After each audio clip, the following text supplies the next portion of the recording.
હાલો તો મિત્રો, કેમ છો? હું છું તમારો મિત્ર દલાભાઈ. અમારે આ ખેતરોમાં બનાસકાંઠામાં કઈ રીતની પાણીની પ્રોસેસ ચાલે એ તમને જરીક બતાવશું. આ રીતના અમારે મોટર હોય છે. દેખો, આ મોટર છે અને 10 કે 12 ફૂટ કૂવો ખોદેલો. અહીંયાથી પાણી ઠેઠ પેલા સુધી જાય છે. આટલે પાણી એટલે ઢોરા માટે ને ઘર માટે ચાલે એવું. આવી એક પ્લેટ જુએ છે. આ રીતની પ્રોસેસ છે. આગળનું વ્યૂ તમને બતાવશું. અહીંથી લાઈન જાય છે. આ મારી ખેતી. આ રીતે બધા નાના નાના બોર હોય છે. જો આ પ્લેટ છે.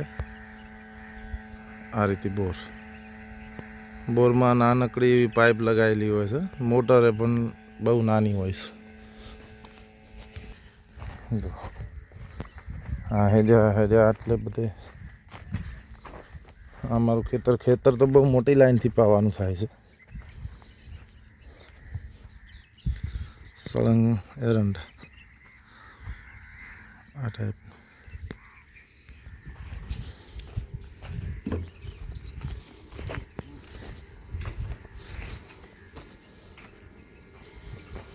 જુઓ તો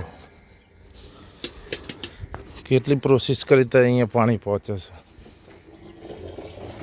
આ ટાઈપનું પાણી આવે છે. અહીંથી ગાય કે ભેંસ કે અમારે પીવા માટે બધું પાણી અહીંયાથી જ આવે છે. દેખો,